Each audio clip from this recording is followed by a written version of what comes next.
Interest? Yes. Yes, late 23. Late 23, that's garnered a lot of attention.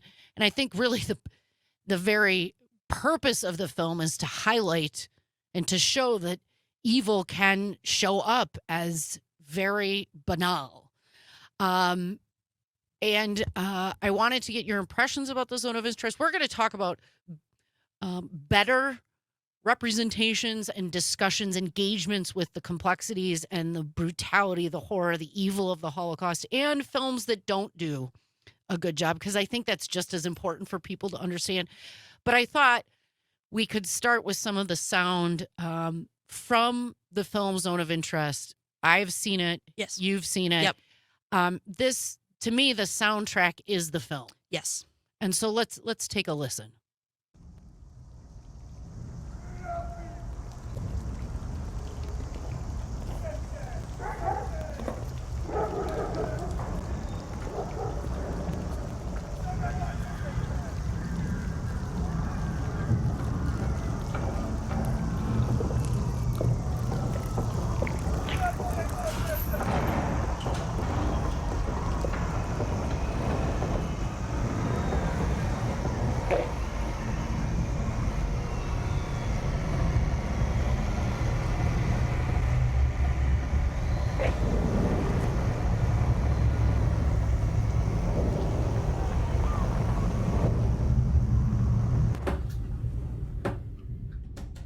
We'll leave it there. Describe to folks what you hear there, Anya. It's the whole film. You teed it up perfectly. The banality of evil. The sound you hear in this is so simple and so sort of boring. You want to tune it out. It's shuffling. It's this. It's that. But there's this hum. There's this rumble. There's this low groan that continues through the film, and there's the sounds of human voices, of the screaming potentially like deep down in that sound design. But that low hum is sound wise in reference to the sound, the kinetic sound of the gas, or not the crematories, the constant burning of bodies, because that is how many people were being killed in this place.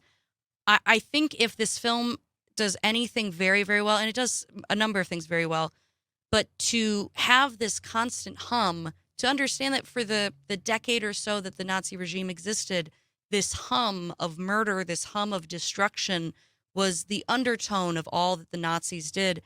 And to also understand that these families who moved to work at these camps, like Hoss and his family, this hum was something they were constantly trying to stifle, the smell and all of this, to not be reminded of what they were participating in. Essentially, bore the masses and bore yourself until the people you want to destroy are gone. Then we can all get really active and engaged again.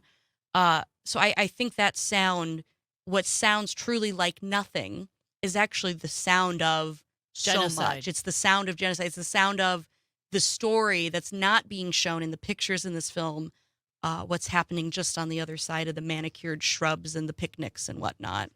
Yeah, so thank you. Yeah. It's difficult to even listen to. I found many moments in the film where you're watching the banality of the day-to-day life of a family. You're never shown the inside of Auschwitz. Right. That was an intentional choice. Yes. By the producer, by the director, I should say.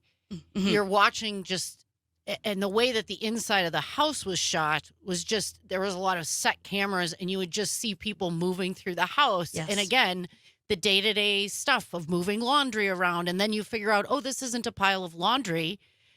The woman of the house is rifling through clothing taken from Jewish people to decide which of it she wants. And then that which is left over, she gives to other people in the home.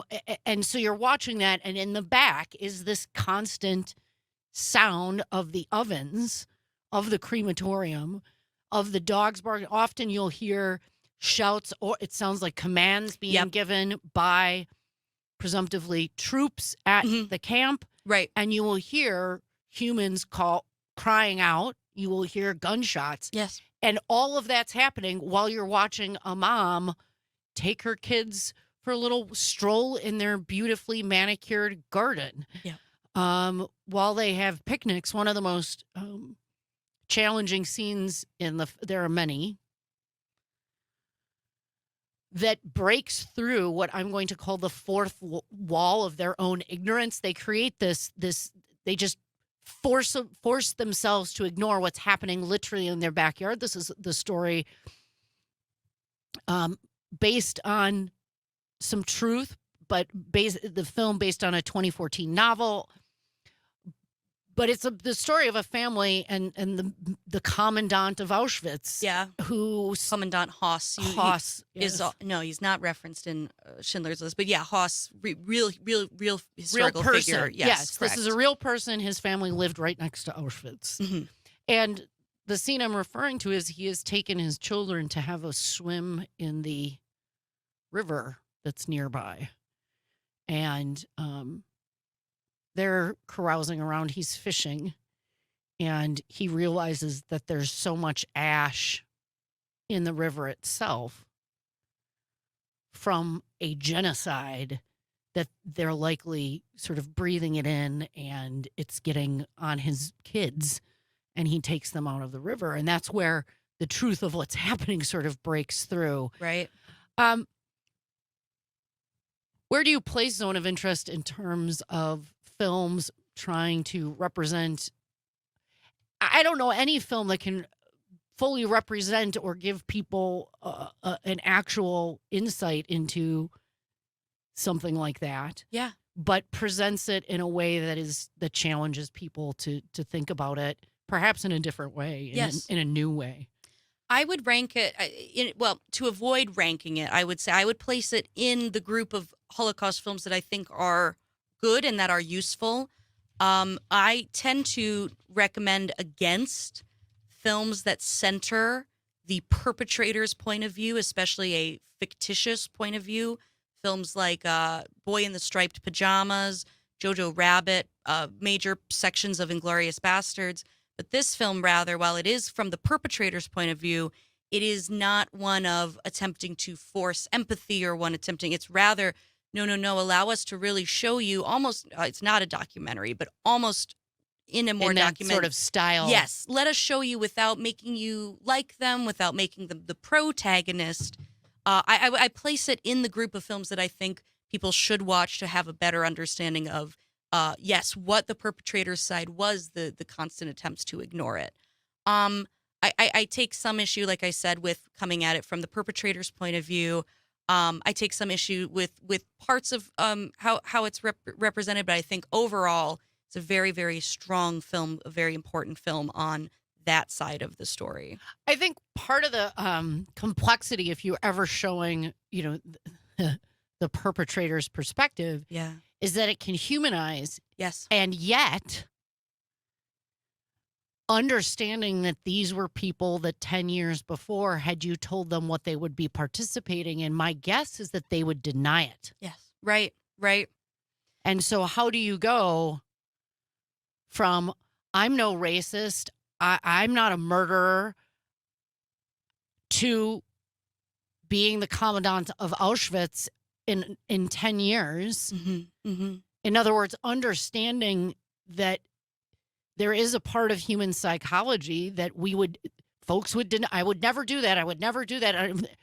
But some people did do that. Yes. There's something in human psychology that can allow people to get to that place. Yes. And there was something about the depravity against the Jewish people in the Holocaust. It's important to understand so many people who were Nazis had also been World War I veterans, deeply traumatized people who had seen really awful things, who unfortunately were given the opportunity to exact needless pain and suffering upon people. I use the term spite a lot. I use the term retribution. So it's important to understand the banality of it. At the 20,000-foot view, you zoom in and find copious brutality, like what you're describing. Well, and not to put too fine a point on it, the Stanford prison experiment, yes, has shown us that human beings, when put into positions of complete authority Yes. and told over and over again that the people that they are imprisoning, guarding, what have you, are inhuman and not Yes. worth anything, that human beings will start to become grotesquely abusive towards one another. Yes. That what the rhetoric, the way that we talk about people is incredibly important. Yes. Again, if you're not familiar with the Stanford prison experiment, it occurred at Stanford in August of 1971. It was supposed to be a 2-week simulation of a prison environment. Needless to say, they had students that volunteered. Some students were the prisoners, some students were the guards, and eventually the guards became so abusive towards the student mock prisoners that they had to stop the experiment. It's pretty shocking. There's video from it, and we know this from even Abu Ghraib, right? That this can happen. And so again, heard as to that tension of, are you humanizing perpetrators? Yes. But the humanization, the understanding, like, wait a minute, Yeah. That there's still how a much limit. Rhetoric are we accepting Yes. in our current political discourse? Yes. That again is predicate to this sort of depravity, this sort of dehumanization. How much of the unforgivable can we forgive? The hope is you don't forgive what's unforgivable. You witness it, you discuss it. But in this time and age, yes, it's hard to talk about the perpetrator side and not write something or watch someone write something that is too humanizing in that way. Heard. I'm Maggie Daun. She's Anya Esther. We'll take your phone calls and texts after these brief messages. 855-75-CIVIC.